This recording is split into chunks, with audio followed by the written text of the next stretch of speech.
COVID-19 lockdown has been difficult for most of us, but for some people, the loneliness and anxiety has taken its toll and had a harmful impact on their mental health.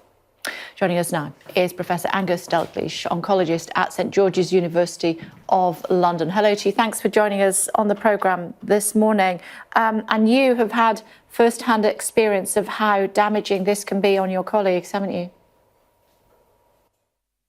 I have indeed. I was horrified to find that somebody who I used to know very well and through a mutual friend had basically committed suicide because he couldn't take any more of the lockdown, not being able to go into work, isolating at home, and it just became too much. And that's one thing. They say if something happens to you in life, to someone you know, then it's common.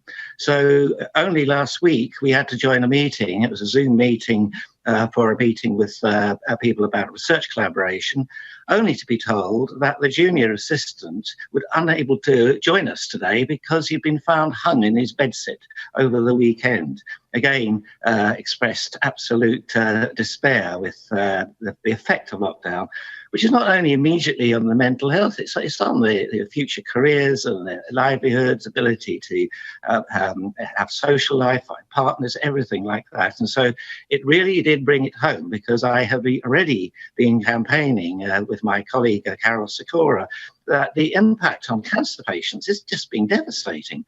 We cannot calculate the tens of thousands of deaths that are going to occur because the NHS shut down in doing screening and doing early treatments for cancer, which could cure them. And a couple of cases, one of which the delay went on so much that they died, and another one where it's progressed to stage 4, where it would have been curable, but now it's going to be terminal. And this is the sort of impact, whereas I was coming from an oncologist. So this mental health issue has added to it. And as you know, I have mentioned that this virus, it's a very bad virus. It does kill people, but it does not kill people under the age of 30. You're more likely to die of a lightning strike. Under 55, road traffic accident. You know, you cannot shut down the entire economy for something that is not actually as lethal as we fear it is. And the people that are dying from it, it's a tragedy for all individuals. But then that occurs, and I've been trying to point out as a physician for years, with flu, pneumonia. We lose young, fit, healthy people to flu and pneumonia all the time. But when you look at the overall picture, I think that the impact that we're having on the society and the people below in the economy in the lockdown, we cannot justify it. So you would support if the government decided that at this stage we don't need a circuit breaker, the restrictions that are in place are more than satisfactory, and we should wait to see what happens next with this virus?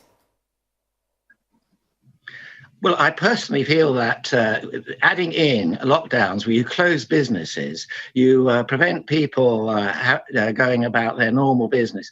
They have to be warned and educated, and it has to be up to them. You cannot keep locking down society till you've destroyed the entire economy. It is indeed like blowing up the house to get rid of a wasp. And I feel very, very strongly about that. I mean, this is how they do it in Sweden. I know that people criticize Sweden, etc., but they do have it. The responsibility is you stay away from situations where you're more likely to get infected, etc., especially if you're at risk. And the other thing that really annoys me, we have known for a long time that you can actually reduce the severity of this disease with the correlation with vitamin D is just unbelievable. Is that people with high normal doses of vitamin D are unlikely to know they've been infected, whereas if you have a low vitamin D, you're almost certainly going to go to intensive care if you get the infection. There's a whole range of issues out there which I believe should be addressed absolutely at the coal face. Certainly, if people have symptoms, they shouldn't go home and suffer, in my view. You should treat it very positively, actively, as if it's all right, it's a virus. You don't know where it came. It's the same with most flus. You don't know where they've come from either. But you can treat it with all sorts of things that I believe would have a bigger impact than just lockdown after lockdown after lockdown. Understood. Professor, thanks so much for joining us. I'm so sorry about the loss of your colleague, Auntie.